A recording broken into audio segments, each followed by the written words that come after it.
Courtney runs into her childhood friend Jake when she's running her family restaurant alone in a small town. She wants the big city life again, but Jake's warm gesture for her family confuses her.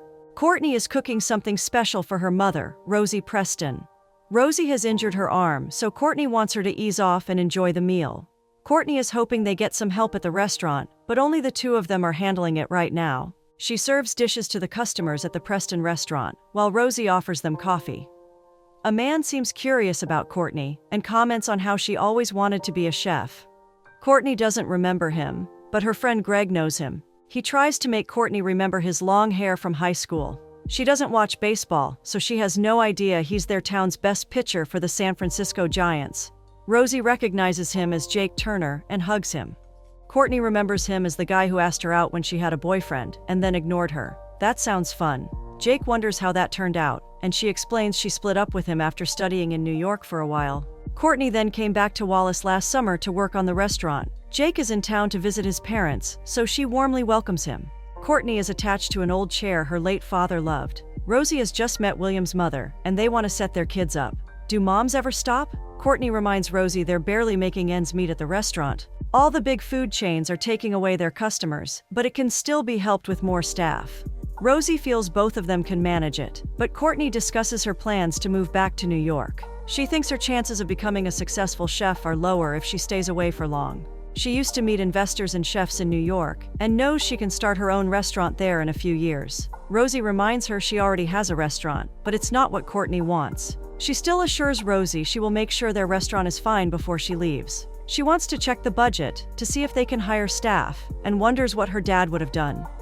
Rosie thinks Courtney needs to read the Rule Book of Love. It's her father's journal with a lot of family wisdom and inspiration from the restaurant. Rosie knows it will help Courtney figure out what she wants. A customer asks Courtney for the tastiest food in town and wants her to surprise him. What if he has allergies?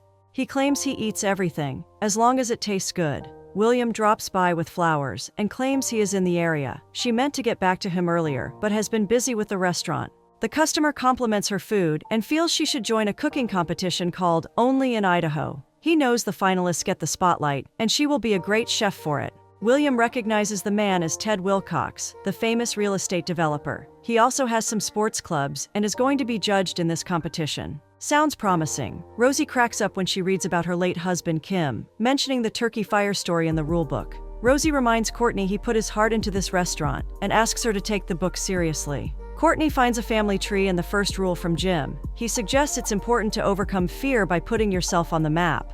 Courtney tries to figure out what her dad would want, and realizes this competition is something he would recommend. Courtney informs Jess about Ted coming by the other day. Courtney has done some research and knows she can get a cash prize and a lot of advertisements for her restaurant with this competition. The only catch is that she has to invent new dishes within 3 weeks while keeping the restaurant running. She shares her plans to go back to New York and how she really needs extra help at the restaurant. Jake comes to Courtney with a business offer. He has decided to settle in that town and wants to be a pastry chef. How did that happen? He claims Jim taught him how to make cupcakes when she was at summer camp. He specializes in fancy desserts and hopes he can promote them at her restaurant. He knows Courtney outsources her pastries, so he wants to provide them to her in exchange for part of the profit. Courtney admits the restaurant isn't doing well, but she is still Jake's only option.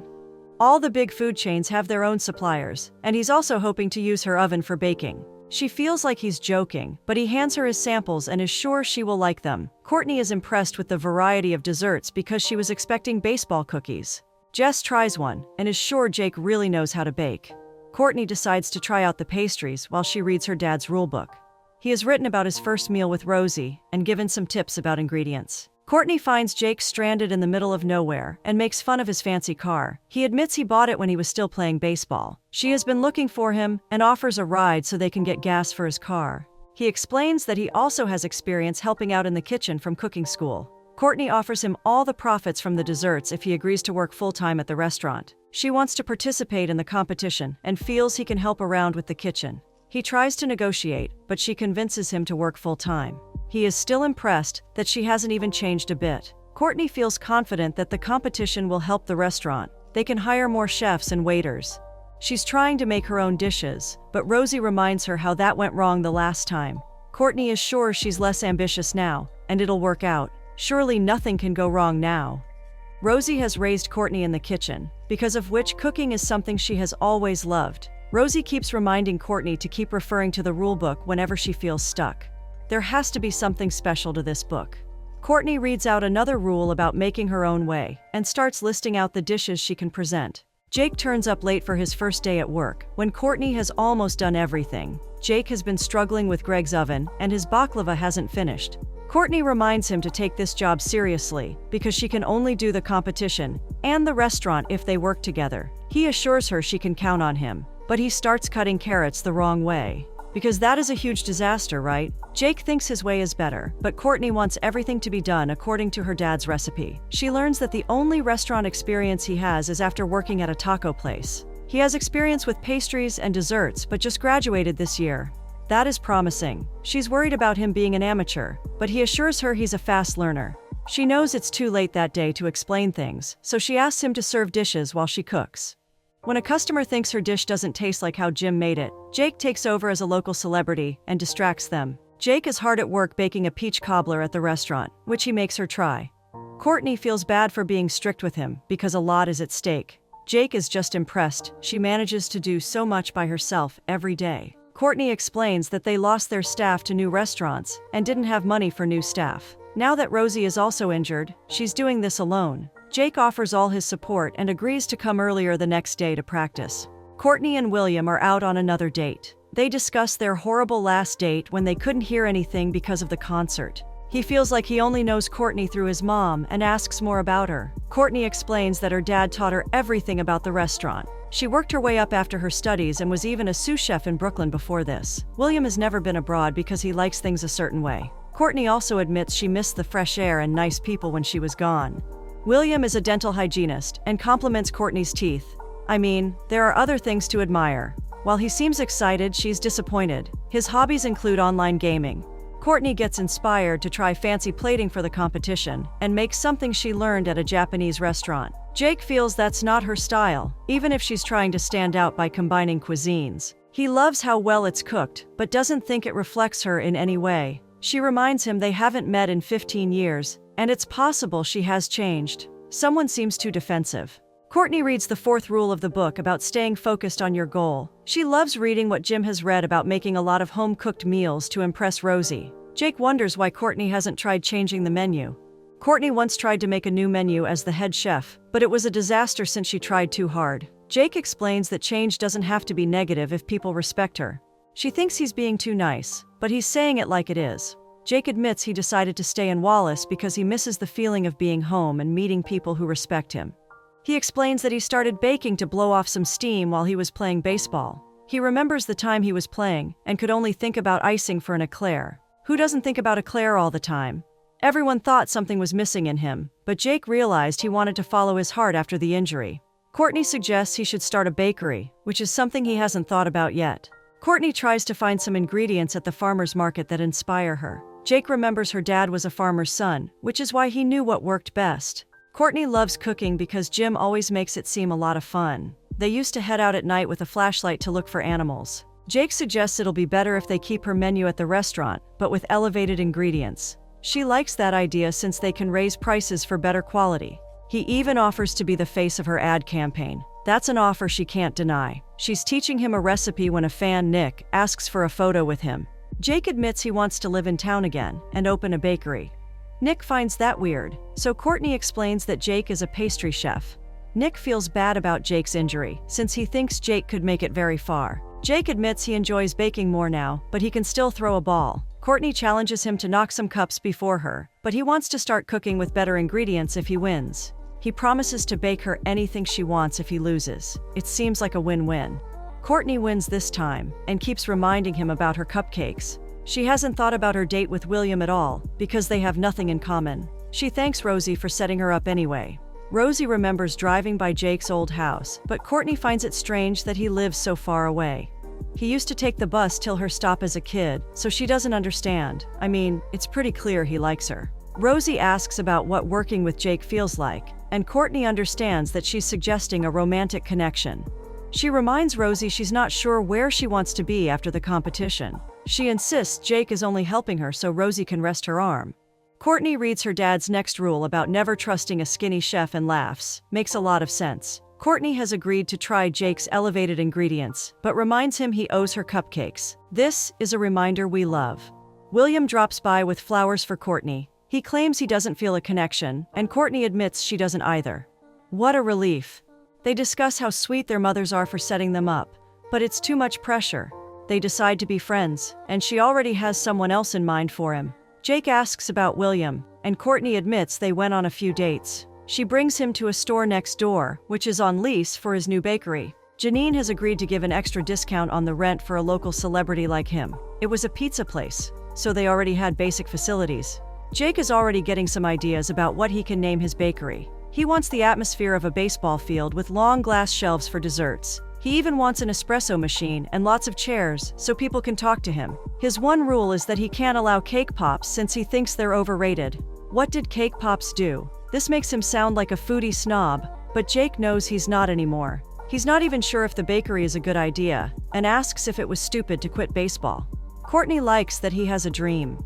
She went to Boise with her ex and learned to cook better in New York. She loves being with family and cares for her dad's restaurant, but wants to build something of her own now. He reminds her of her new recipes, but Courtney is afraid the customers won't appreciate them. When he praises her cooking, he comes forward as if to kiss her. Courtney drops her keys and insists she needs to close up.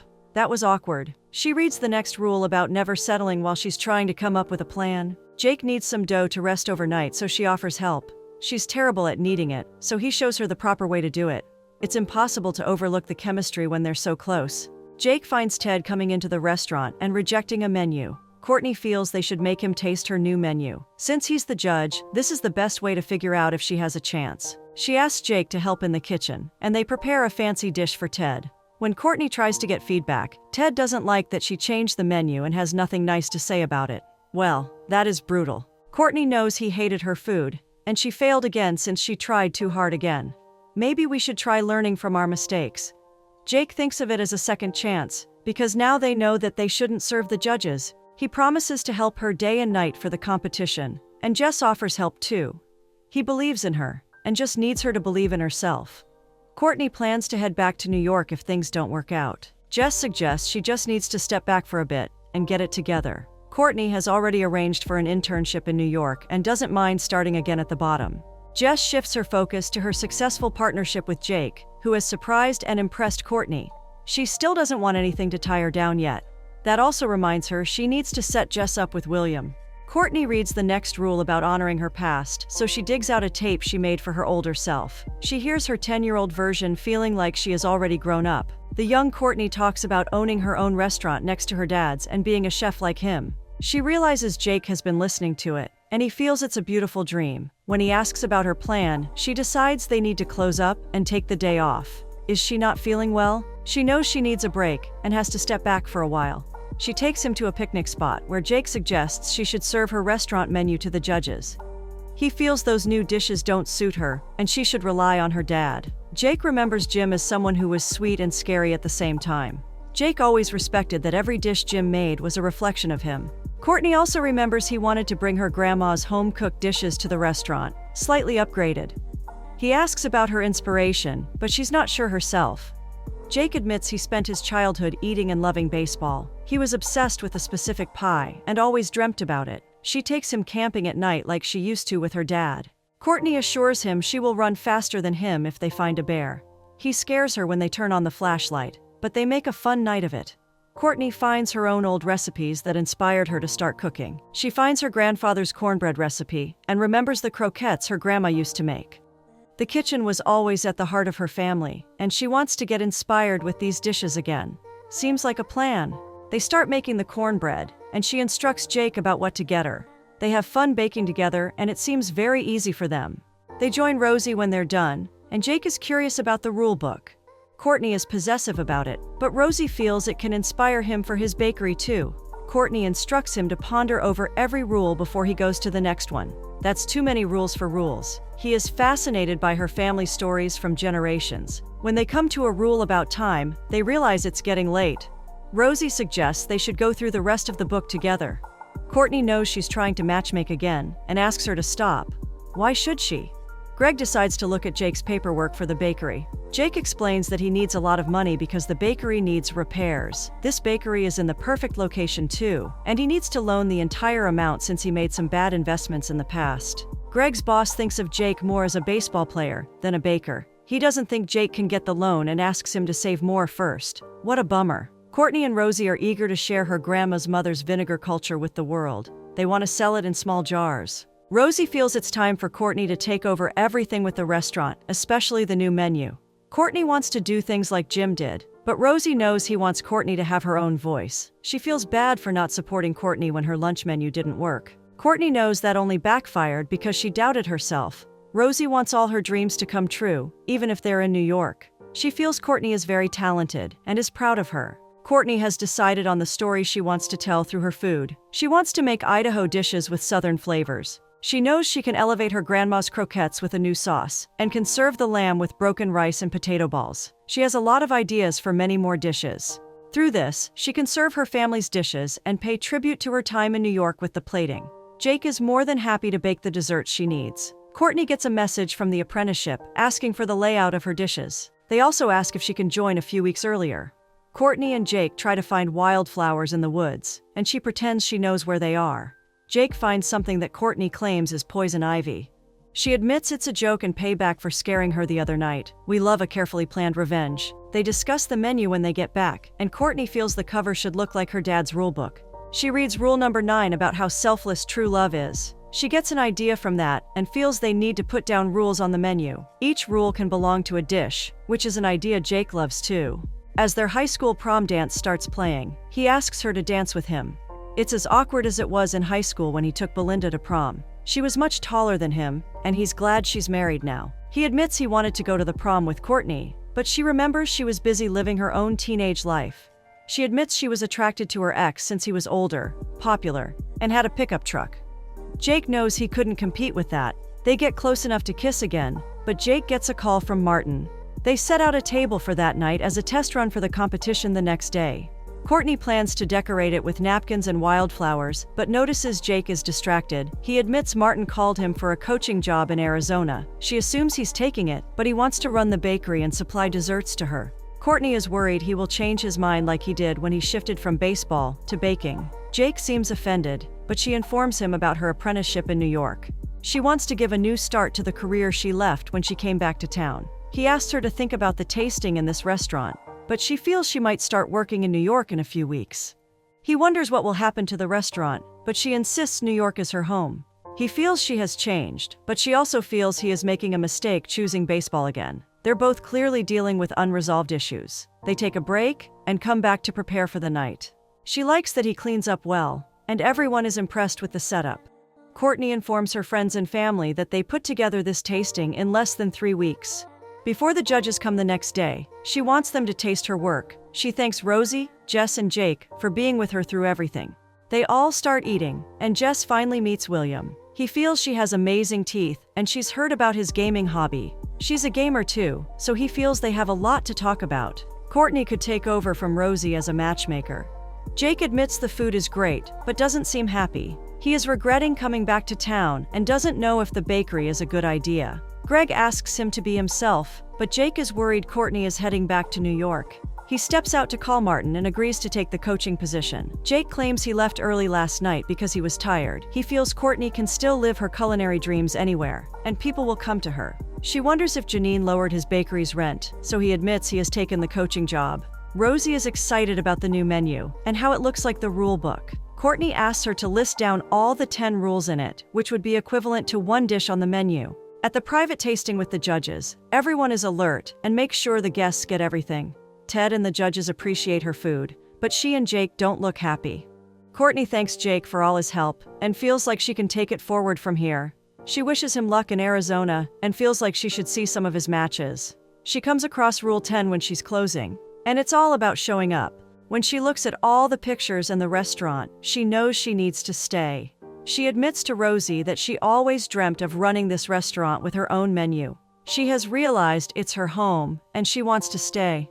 Nick can't stop thinking about Jake's baklava since he had it. He feels it's time their town got a bakery. Nick feels people will line up for Jake's baked goods, which are as great as his baseball game apparently. Jake admits he's headed to Arizona for a new job. Nick is disappointed about the bakery because he knows everyone would have enjoyed it. Courtney is excited to open up her restaurant with her new menu, and as the owner, guests start piling in, especially when Rosie brags about them being only in Idaho finalists. Courtney now has enough staff to help her and thinks her team is doing great. While greeting the customers, she hears some noise from outside. She's about to scold her neighbors for the construction, but realizes Jake is opening his bakery. He explains he doesn't have to coach the students till spring and has entered into a rental contract. He's following Rule 10 and just showing up for the bakery. Courtney has some ideas for his special desserts and apologizes for being distant. She knows they make a good team and feels the apprenticeship won't fill the emptiness in her heart. She has found her dream in the restaurant thanks to him and wants to believe in herself. She asks if Jake stayed longer on the school bus for her, and he admits it gave him a chance to talk to her. He kisses her, and she includes another rule in the book about the importance of making your own history.